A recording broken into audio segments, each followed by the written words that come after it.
네, 한국 경제와 증시를 살리자라는 취지로 우리 경제와 증시가 처한 문제점이 무엇이고 다시 한번 도약하기 위한 해법은 무엇인가 고민해보는 시간을 갖고 있습니다. 오늘 그 세 번째 시간이 되겠습니다. 우리 경제를 살리기 위해서 각 부문별로 어떤 대처가 필요할지 한국경제신문사 한상춘 논설위원과 말씀 나눠보겠습니다. 위원님 안녕하십니까? 네, 안녕하십니까? 예. 우리가 경제와 증시를 살리기 위해서 두 차례에 걸쳐서 현재 경제라든가 증시가 처한 문제점 한 번씩 짚어보고 있는데요. 지금 우리 경제 증시를 살리기 위해서 가장 중요한 부분 어떤 정책 당국부터 한번 짚어볼까 하는데 오늘 각 부문별로 하나씩 확인해 볼 텐데 먼저 정부는 어떻게 하는 것이 좋겠습니까, 위원님? 네, 두 차례 걸쳐서 방송하는 기간에 의외로 관심들이 많으시더라고요. 반응들이 어떠시던가요? 네, 상당히 주문들이 많으신 것 같습니다. 예. 그래서 좀 각자 위치에서 굉장히 이런 내용을 좀 세게 얘기해달라 해서 어제도 사실 방송하는 내용이 예. 진행자분도 제가 당혹스럽게 했습니다는 굉장히 강도 있게 말씀을 드렸는데요. 그보다 더 강도 있는 주문을 하셔서 아마 우리나라의 그 증시가 그동안 한 7년 동안 제 역할을 못하는 과정에서 불만이 누적돼 있는 사항이 아닌가 생각합니다. 그만큼 답답한 부분이 많았다 그렇습니다. 이런 판정도 되겠군요. 더더구나 올해 들어서 보면 해외 증시 이렇게 보면 변동성이 좀 확대되긴 하지만 네. 오늘 뉴욕 증시 같은 경우에도 300포인트 오르는 모습을 볼 때 한국의 코스피 지수가 이제 1900선 간신히 올라온 상황을 보면 네. 더더욱 또 하나씩지 않겠느냐 생각하는데요. 그런 측면에서 보면 오늘은 저보다 더 시청자분이 더 이렇게 경제 지식이 많기 때문에 나름대로 한국 경제 문제가 상당히 구조 문제가 오랫동안 되어 있기 때문에 나름대로 이렇게 한국의 경제라든가 증시를 살릴 수 있는 방안 이런 것은 저보다 더 잘하실 거라고 생각합니다. 제가 특별히 지식이 있어서 그런 게 아니고 네. 그런 부분을 좀 이렇게 집약을 해서 말씀드리도록 하겠습니다. 그런 것들에서 정책 당국에서는 확실한 의지 표명이 중요합니다. 이게 분배냐 성장이냐 성장을 갖다가 어떻게 보면 분배다 이러면 안 된다 하는 걸 말씀드립니다. 전 세계적으로 보면 역시 심리적으로 끌어올리는 적이 이게 중요할 점을 감안해 볼 때 정책 당국에서 확실하게 분배보다는 성장 이게 지금 전 세계 모습이거든요. 이번에 전미경제학회에서도 피케티와 맨큐 간에 사실상 분배냐 성장이냐 놓고 강하게 이렇게 대립했으면 역시 거기에 참석했던 대부분의 석학분들은 지금 시점에서는 분배를 논하기보다는 성장을 우선해야 된다 하는 입장 이런 것이 강하게 인상 깊었었거든요. 네. 그런 측면에서 보면 무엇보다 분배보다는 성장이다. 그러면 성장을 강조할 때 어떤 쪽으로 정책을 모색해야 되느냐 하는 입장에서 보면 한국은 다른 나라보다 강점을 갖고 있는 게 있습니다. 네. 그게 뭐냐면 재정의 건전한 부분이거든요. 그런 측면에서는 한국의 강점을 갖고 있는 이 재정 부분의 건전한 부분을 좀 10분을 활용할 필요가 있지요. 그래서 물론 최경환 부총리께서 이 점은 잘 인식해서 그동안 정책을 추진하고 있습니다는 보다 강도 있는 재정지출 정책을 좀 추진할 필요가 있지 않겠냐 생각합니다. 예. 물론 이제 이 재정지출 쪽은 국회 입법과 관련돼 있기 때문에 국회의원분들의 적극적 협조가 필요한 대목이거든요. 그런 측면에서 보면 국회의원분들이 지금 당리장략보다는 우리 증시, 우리 경제를 살린다는 그래서 나중에는 본인들의 어떤 표심과 연결되는 부분입니다. 경제가 네. 살아나면 이런 쪽의 대승적 차원에서 사실 적극적으로 재정 지출을 위한 이런 경제 입법을 그때마다 타임을 놓치지 않고 좀 입법을 마련할 필요가 있지 않냐 생각합니다. 이 통화정책 측면에서는 그렇죠. 지금 한번 보시기 바랍니다. 통화정책 측면에서는 역시 한국은행이 물가보다는 성장을 초점을 맞춰서 금리 내리고 돈 풀고 하는데 좀 보다 적극적인 이 문제는 계속해서 이렇게 말씀드렸던 사항이죠. 네. 그리고 또 한 가지는 이 증시라든가 경제를 살리기 위해서는 최근에 보면 창의성이 더 요구되거든요. 한번 보시기 바랍니다. 전 세계에서 지금 한번 보면 지금 미국에서 CES 이렇게 전시회가 열리고 있습니다는 거기서 가장 핵심적 골자는 역시 창의력이다 하는 얘기거든요. 창의력, 자유 이럴 때 가장 중요한 것이 뭐냐? 행정 규제가 너무 많으면 안 된답니다. 행정 규제도 경쟁 촉진적인 규제는 괜찮습니다는 경쟁 제한적인 창의력을 억제하는 네. 이러한 행정 규제를 좀 완화시킬 필요가 있지 않냐 생각합니다. 그리고 무엇보다도 아직까지 한국은 대외가 좋다. 한국은 외환이기 때문에 안 좋다. 하는 이런 시각에서 사실 대외와 대내 간의 균형을 해서 우리 기업을 좀 더 살려주고 외국에서 공부했던 사람보다는 우리나라에서 공부했던 사람을 더 활용해주고 안 그렇습니까? 그런 측면에서 보면 사실 우리 잔존에서 보면 막연하게 이것 저것 안 될 때는 외국에서 뭐 경험 있는 사람 쓰겠지. 이런 관행은 사실 한국의 증시라든가 경제 발전을 위해서 안 된다. 어차피 증시라든가 경제 살릴 때 가장 중요한 게 인력 문제니까 네. 은근히 우리 사회에 남아있는 이러한 그 외국과의 한국과의 역차별 문제 이런 것은 빨리 좀 시정할 필요가 있다는 걸 말씀드립니다. 네. 정부 대책 부분을 짚어드렸고요. 제가 어제 그 증시라든가 부동산 살리기 위해서 해외 다른 국가들은 어떻게 해왔는가를 이제 말씀을 나눴었는데, 분명히 돋보이는 것이 각국의 어떤 경제와 증시를 살리는 데 있어서 중앙은행들의 역할이 상당히 중요했고 그렇게 해왔거든요. 그렇다면 우리나라 한국은행은 어떤가? 과연 국민의 뇌리 속에 한국은행은 어떤 이미지, 어떤 기관으로 각인이 되어 있는가를 한번 물어보고 싶은 대목이에요. 네. 예, 진행자분의 좋은 지적, 질문을 아마 시청자분도 한번 지금 시점에서 생각해 보시기 바랍니다. 지금은 전 세계가 경기 부양이라든가 증시를 살리기 위해서는 네. 아무래도 사실 그 정책 유행 기법으로 우리가 한번 얘기해 봤습니다는 예일 거시경제 패러다임을 굉장히 선언 입장이거든요. 이건 미국뿐만 아니라 일본, 중국, 유럽 다 예일 거시경제 패러다임을 선언하는 입장이거든요. 네. 그 내용을 좀 간단히 말씀드리면 예일 거시경제 패러다임은 왜 중앙은행의 역할이 중요하냐 하면 재정보다는 통화정책이 더 유용하다고 보고 있기 때문에 그렇습니다. 그래서 시청자 여러분 한번 지난 6, 7년간 보면 중앙은행이 굉장히 많이 나왔고 행정부, 재정정책의 담당자인 행정부는 그렇게 말이 안 나오죠. 네. 그래서 한국경제TV의 방송에서도 연일 뭐냐 ECB 문제 오늘도 그렇죠. 유럽 중앙은행뿐만 아니라 일본 중앙은행 문제, 그 다음에 미국의 연준은 더 그렇고, 네. 그 다음에 일본의 중국의 인민은행 해서 전부 중앙은행 얘기들이 많이 나오거든요. 이게 뭐냐면 예일 거시경제 패러다임의 재정보다는 통화정책에 더 유용하다고 보기 때문에 대부분 그 지금의 경기라든가 증시를 살리기 위해서는 통화정책을 보다 적극적으로 이용한다. 네. 금리 낮춰, 돈 풀어. 사실 일반적으로 보기에는 저렇게 많이 돈 풀어서 되겠느냐. 한번 진행자도 그런 생각이 많이 드시죠. 풀어도 방송을 진행하면서. 너무 많이 푼다 이런 그렇습니다. 생각이 많이 들었거든요. 예. 경제는 어쨌거나 살려놓고 봐야 되거든요. 살려놓고 부작용은 나중에 또 그때 발생하면 나중에 또 그때 가서 정책을 해서 본대요. 미리 경제를 살려놓지 않고 뭐냐면 나중에 이거 돈 푸는데 인플레가 걱정이 됩니다. 이러면 안 된다는 얘기입니다.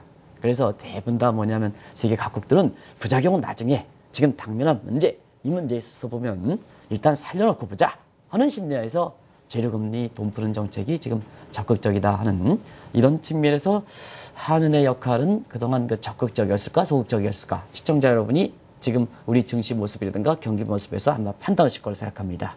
그리고 마지막으로 말씀드리면 중앙은행 목표는 물가 안정이 이제는 상당히 약화됐습니다. 이번에 한번 보시기 바랍니다. 앨런도 올해의 금리를 올릴 때 물가 안정을 고르지 않겠다 하는 얘기를 했죠.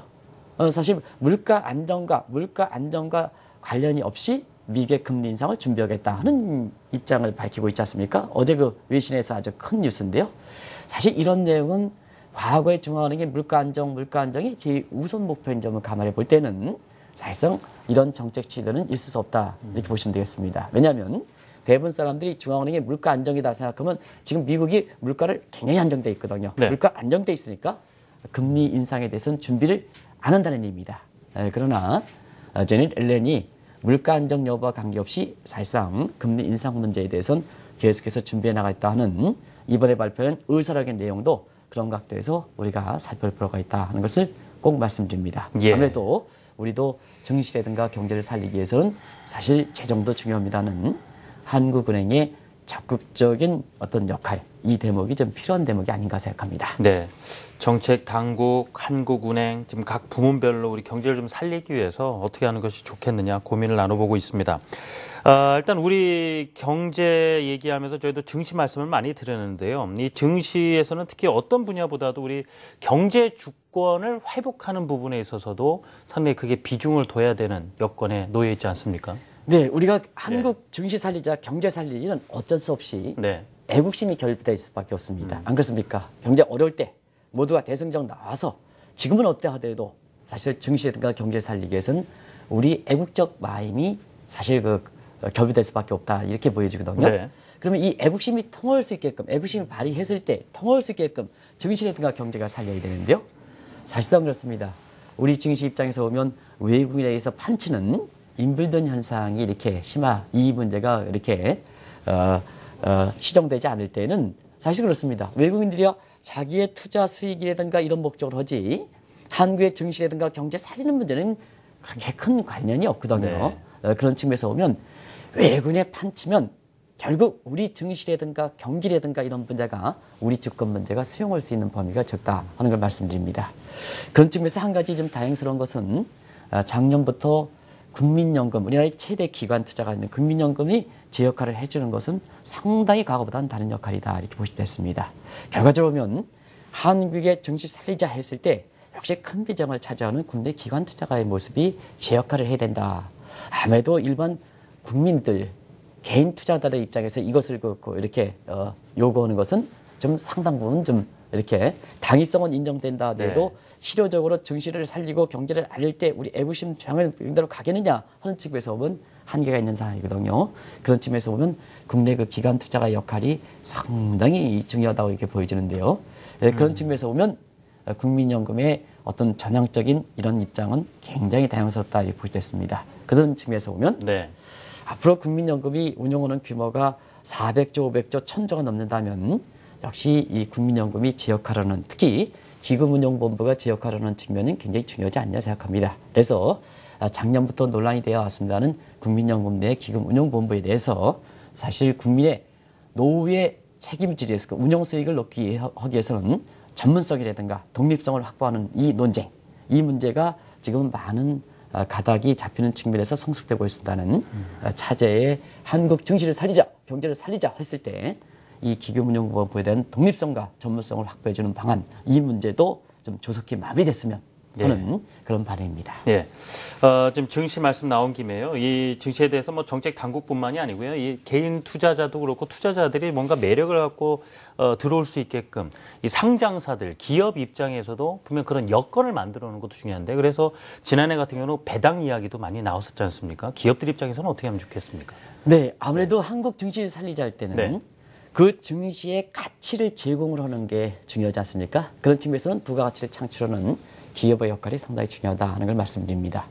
그런 측면에서 보면 투자라는 것은 지금의 이익도 중요합니다는 사실 지금의 이익은 이미 증시에 반영된 거 아니겠습니까? 그런 측면에서 보면 앞으로 증시의 매력을 느끼게끔 한국 증시가 살리자 하는 만큼 그런 밝은 부분, 미래 투자 가치를 만들어야 되는데요. 그런 측면에서 보면 역시 한국의 입장에서 보면 기업인들이 한국을 사랑하는, 한국 경제를 사랑하는 마음이 필요하다. 지금 어려우면 무조건 되고 나가는 이런 패턴. 이게 과거에서 보면은 글로벌 전략이다. 글로벌 전략에서 이것이 사실상 많은 학자들한테 이렇게 했습니다는 지금 그렇지는 않습니다. 다소 기업이 부담이 된다 하더라도 미국의 리쇼링 정책 이런 거에서 다소 미국의 기업 내 여건이 어렵다 하더라도 대승적 차원에서 사실상 미 국민들의 고용 창출을 위해서는 어떠냐? 해외 나가 있는 것 적극적으로 들어와라. 이게 성공했던 것이 지금 오바마 정부가 이렇게 주가가 꾹 올라가고 기업들이 다시 사랑하고 기업에 대해서 과거에 적대시하던 풍경이 지금 미국의 현재감은 기업을 소중하게 생각하는 위기를 계기로 해서 다시 소중하게 생각하는 이런 모습이거든요. 그런 측면에서 보면 좀 어렵다고 나가는 것보다는 좀 어렵다 하더라도 한국 경제를 살리기 위해서 또 우리 청소년의 취업을 증대시키기 위해서 다소는 어렵다 하더라도 좀 희생을 바탕으로 해서 한국 경제를 사랑하는 마음이 가장 중요하다 하는 것을 말씀드립니다. 그런 측면에서 미래 그 가치를 할 때는 현금 보유보다는 사실 어쨌거나 기업은 설비 투자를 해야 된다. 설비 투자를 해야 된다. 요즘 그렇습니다.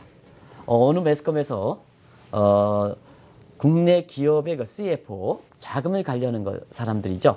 관련 조사하다 보니까 사실 그만큼 어려운 것을 실토한 측면에서는 이해가 됩니다. 그런데 지금 돈이 있다면 어떠냐? 빚부터 갚겠다. 이런 CFO들은 사실 쫓아내야 됩니다. 저는 아주 극단적으로 얘기합니다. 또 강하게 말씀하시는군요. 한국 증시를 위해서는 물론 그런 분들의 어떤 이해성은 이래가 되지만 한국 증시라든가 한국 경제를 위해서는 지금 다소 어렵다고 해서 빚부터 갚겠다. 이런 쪽의 얘기들을 그것도 매스컴에 대고 대놓고 얘기하는 시각은 잘못된 게 아닌가 하는 생각이 듭니다. 그래서 설령 그런 마음이 있다 하더라도 속으로 갖는 것보다는 속으로 가지셔야지 매스컴을 담당으로 해서 그렇게 하면 잘못되어 있다는 걸 좀 말씀을 드리고요. 또 한 가지 그렇습니다. 미래에서 부가가치를 창출할 때는 지금보다 새로운 트렌드를 포착하는 게 중요합니다. 그래서 누님 말씀대로는 이런 트렌드를 포착을 중심으로 해서 사실 알파라이징 인더스트리 같은 이런 쪽에 유망산업 같은 것을 좀 기업이 읽어서 사실 증시에 매력 있는 내적 가치를 상장돼 있는 기업들이 마련해 줘야거든요. 네. 여기에 덧붙여서 최근에 보면 사실 그 투자자 입장에서는 증시라든가 이런 측면에서 해당 기업의 그 신뢰가 중요한데요. 해당 기업의 신뢰를 중요한다는 측면에서 보면 작년에 무슨 기업이 무슨 수출 어음의 피해라든가 뭔가 사기 사건 이런 것을 하면 지금처럼 전반적으로 투자 수익률이 하향돼 있을 때는 신뢰까지 떨어지기 때문에 투자자라든가 국민들이 증시는 꼴 보기 싫다 하는 노마드 현상이 되는 네. 이런 생각이 되거든요. 그런 측면에서 보면 기업들이 투명 경영해서 아주 클린 경영해서 다소가 수익률이 떨어지더라도 국민들이 거기 투자하면 내가 최소한 피해를 보지 않는다 하는 이러한 그 투명성 이런 것을 확보하는 것이 신뢰적인 측면에서 중요하다 하는 측면에서 매력적인 기업 가치를 일구고 거기에 따라서 인프라적인 측면에서 투명하고 신뢰받는 기본에 충실하는 이런 쪽을 좀 같이 기업이 마련해줘야 된다는 걸 말씀드립니다. 네. 자, 이 경제의 축을, 각 축을 담당하는 정책 당국이라든가 기업에 대한 얘기 들어봤고요. 명실상부하게 경제를 또 떠받치고 있는 우리 국민들 생각 안 할 수가 없습니다. 우리 경제 주인은 단연 국민들이죠. 국민들 입장에서도 분명 해줘야 될 역할은 있습니다. 네. 어떻게 보십니까? 많은 얘기가 있을 참 겠죠. 위축되는 상황이다 보니까 힘들어하시다고 하는데 네, 그 부분도 생각을 해봐야 될 그런 것 측면에서 같습니다. 보면 네. 우리가 보면 경제는 심리이기 때문에 네. 어려운 얘기입니다. 예. 사실 무엇보다도 그 캔두 정신 다시 한번 좀 해보자 하는 이런 심리가 좀 어려운 얘기겠습니다. 네. 또 소득 수준이 상당히 높은 상태에서 이런 그 개인의 어떤 성향이라든가 개성이 과거보다는 많이 좀 이런 것이 강조된 상태에서 보면 자 캔두 정신 이거 예. 얘기는 쉽습니다는 쉽지는 않은 문제다 하는 걸 말씀드리는데요. 한 가지 말씀드리면 현실적인 방안을 얘기하겠습니다. 자 지금 경제가 어려울수록 써주십사 특히 있는 분일수록 써주십사 하는 말을 말씀드리겠습니다. 그 이제 있으신 분들이 써야 경제학에서 얘기하는 트리클 다운 이펙트 깔때기 효과 때문에 밑에 분들도 중소기업들도 중견기업 이하의 기업들도 먹고 살게끔 되는 거거든요. 그래서 사실상 한국 경제 지금의 모습은 경제 전반에 걸쳐서 이렇게 어려운 것도 있겠습니다는 더 어려운 것은 국민 대다수가 이렇게 소속되어 있는 중산층 이하 계층들이 어렵다. 네. 그리고 대기업에서 기업들 보면 중견기업 이하의 중소기업이 어렵다. 소위 풀뿌리 경제 부분이 어렵다는 얘기입니다. 풀뿌리 경제 기반이 어렵기 때문에 사실상 있으신 분이 좀 쓰고 대기업들이 좀 근로자 임금을 상승시키고 배당을 좀 증대시켜서 이것이 좀 경제의 대중화 문제, 네. 풀뿌리 밑이 살아가는 경제 이런 분이 돼야 결과적으로 보면 윗분들도 존경받고 대기업도 존경받고 경제가 다시 살아날 수가 있다 하는 측면에서 현실적 방안을 얘기했습니다. 어떤 다시 해보자 하는 이건 캔드 정신 이것도 정의합니다는 지금 측면에서는 경제 어려울수록 풀뿌리 경제, 풀뿌리 시장 경제를 하기 위해서는 사실 있으신 분들이 좀 한국 경제를 생각해서 또 지금 그 추운데 밑에 사람들 좀 생각해서 좀 써주시는 네. 그래서 경제에서 트리클 다운 이펙트의 효과를 극대화시키는 이런 쪽이 국민들이 좀 현실적으로 필요한 자세가 아닌가 생각합니다. 자, 이 국민들에서 좀 더 이 범위를 좁혀 들어가서 이 증시 입장에서의 꽃은 역시 투자자들 아니겠습니까? 투자자들 입장에서는 좀 어떤 마음을 가지고 가는 것이 좋겠습니까? 투자자분도 국민들의 예. 일환이기 때문에 네. 사실 국민분들한테 요구했던 내용들 제가 이제 이렇게 국민의 당부보다는 네. 당신분들이 해줘야 될 내용을 집합해서 얘기하는 겁니다. 네. 제가 시청자님한테 뭐 이렇게 해주십사 이렇게 요구할 만큼의 이치에 있는 사람은 아니기 때문에 소위 그 의견을 같이 공감대가 좀 형성이 돼야 이렇게 된다 마련하겠다 말씀이죠. 하는 측면에서 예. 좀 말씀드리겠습니다. 투자자분 역시 가장 중요한 것이 한국 증시를 살리는 문제가 굉장히 중요해서 역시 어려우면 어렵겠습니다는 우리 증시부터 좀 생각하는 이런 것이 지금 상태에서는 노마드 현상 이런 거 발생할 때 가장 중요한 게 아닌가 생각하고요. 또 한 가지는 그렇습니다. 내가 결정한 대로 또 국내 증권사들이 예측한 대로 따갔을 때 사실상 이것대로 실현될 가능성이 높아야 되거든요. 그런 측면에서 보면 사실상 그렇습니다. 국내 증시가 국내 여러분들이 주인이 돼야 됩니다. 여러분들이 주인이 되지 않고 외국인이 이렇게 주인이 될 때는 네. 사실상 계속해서 지금과 것처럼 한국 증시가 나타나는 문제, 내가 이러이러한 판단, 이러이러한 그 조언해 가지고 이렇게 했는데도 불구하고 사실상 그렇습니다. 사실상 그 자꾸 외면하는 풍경에 가서 지난 6년 이상 기간 동안에 증시가 제 역할을 못하는 이런 분위기거든요. 그래서 한 가지 투자자분을 국민을 따로 떼서 투자자분의 요구할 사항은 한 가지 말씀드리면 이제는 한국 경제도 외형상 세계에서 10위권에 진입할 만큼 외형상 규모가 커졌기 때문에 투자자의 역할이 필요한 겁니다. 그래서 제발 이제는 외국인의 몰습에 의해서 자, 외국인이 사면 증시 사고 외국인이 팔면 증시 팔고 이런 소위 이 투자자분들이 대부분이 참고지표를 전부 뭐냐 외국인들 동향에 초점을 맞추는 이런 시각은 반드시 좀 건드릴 필요가 있다. 그래서 투자자분들이 자기 나름대로의 네. 참고지표를 많이 만들어서 사실상 이렇게 해야 네. 한국 증시가 살아갈 수 있고 한국 경기 예측대로 우리가 주인이다 보니까 결국은 그대로 예상해서 투자 성과를 낸다 이렇게 보시면 됐습니다. 그리고 한국경제TV에도 좀 요청을 하겠습니다. 네. 진행자분에 요청하겠습니다. 제발 외국인의 동향이 왜 이게 한국 증시의 전부인 양 외국인의 동향이 어쩌고 하는 이 방송 비중을 좀 되신 대로 좀 줄여주십사 하는 이런 것을 좀 제가 주문하겠습니다. 예. 좀 어려운 얘기는 하겠습니다는 전부 외국인의 동향에 대해서 매 시간마다 전해주면 사실상 우리는 증시의 주권을 찾기 위해서 투자자분들이 자기 참고지표를 해야 되는데요. 마치 방송에서 외국인 동향이 한국 증시의 모든 걸 움직이는 양 방송을 해버리면 지금 한국에서 증시의 주권을 찾는 문제에서 참고지표를 만들 때 굉장히 좀 한계가 느끼거든요. 그래서 사실 어려운 내용이 하더라도 그 대목에서는 방송 시간이라든가 방송 네. 비중을 좀 줄였으면 하는 개인적 바람입니다. 알겠습니다. 자, 이 증시, 한국 증시를 살리기 위한 부분도 지금 말씀을 나누고 있는 중인데요. 지금 결국 녹록치 않은 지금 시기를 지나고 있습니다. 뭐 정부도 그렇고 개인들도 그렇고요. 지금 증시 얘기할 때 뭐 증권사를 비롯한 금융사들의 이야기를 빼놓을 수가 없는데요. 지난 한 해도 증권사들 참 힘들었고 구조조정을 겪으면서 어려운 시기를 함께 지나고 있습니다. 증권사를 비롯한 금융사들 어떤 노력이 더 필요할 것으로 보이십니까? 이건 뭐 저기 경영장 아니기 때문에 예. 그냥 제 얘기가 아마 현실적으로 들리지는 않으실 겁니다. 경영 얘기는 빼겠습니다. 네. 뭐 구조조정해라. 뭐 CEO 연봉을 비롯해서 구조적 연봉을 하라. 이미 우리 국내 증권사에 잘 해나가고 계시기 때문에 저는 이 대목은 좀 빼겠습니다. 한 가지 말씀드리면 네. 역시 국내 증권사가 국내 증시를 살리기 위해서는 투자자로부터 외면을 당하면 안 됩니다. 그런 측면에서 보면 국내에 증권사들이 투자자로부터 신뢰를 얻는 방안에 있어서는 좋은 상품을 갖다 줘야 되거든요. 또 무엇보다도 투자했으면 좋은 성과를 내줘야 됩니다. 안 그렇습니까?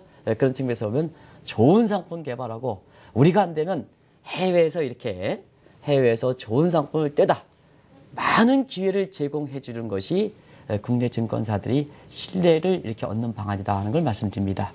또 한 가지는 사실상 각종 예측이라든가 이런 부분에서 보다 정확한 예측을 하는 것이 중요하다는 얘기입니다. 우리가 보면 사실 지난해 연말에 우리가 어제 진행자분이랑 같이 얘기했습니다는 사실 지금 뭐냐 어려운 건 어렵습니다. 네. 뭐 유가 급락 문제라든가 그리스의 유로존 이런 탈퇴 문제 이런 문제가 사실 지금 나온 문제는 아니지 않습니까? 작년부터 한국경제TV를 통해서 이미 이런 거에 대비라는 것을 내기 때문에 설령 이게 연초부터 세계 증시를 강타했다 하더라도 이게 연초에 나온 얘기는 아니지 않습니까? 그러면 올해 그 전망에서 보면 하단선을 1900선 이치로 깨지지 않겠다 하는 얘기를 이렇게 해서 많은 증권사들이 얘기했는데요. 사실상 뭐냐 거래일 기준으로 일주일도 채 못해서 1900선이 깨지면 그걸 어떻게 믿겠냐는 얘기입니다.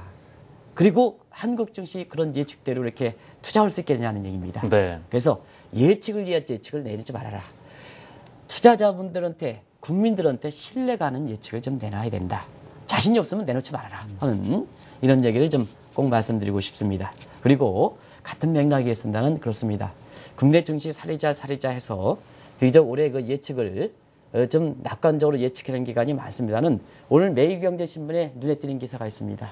근데 예측은 낙관적으로 전반했고 설령 국내 증권사가 다 그런 건 아닙니다는 올해 들어서 한 1조 원 정도 팔았다는 거 아닙니까? 그래서 주가가 1900선 밑으로 떨어졌던 이런 간행은 우리가 보면 증권사에 대한 신뢰 문제야. 나름대로의 독특한 투자 전략이라든가 경영 방침에서 그렇게 한다 하더라도 네. 외형상 우리 국민과 투자자분들이 증권사의 예측을 믿고 이렇게 낙관적 전망을 믿고 거기에 투자했던 주식을 샀던 이런 분들 입장에서는 자 연초에 나타냈던 국내증권사의 그런 모습이 아무리 나름대로 당위성을 인정한다 하더라도 사실상 상당 부분 신뢰가 가지 못한다 하는 얘기를 말씀드립니다. 네. 그런 것을 꼭 우리가 염두에 둘 필요가 있다는 걸 말씀드립니다. 네. 자, 지난 수요일부터 어제 그리고 오늘까지 해서 그동안 우리 경제의 현 상황과 문제점 대처 방안까지 함께 말씀을 나눠봤습니다.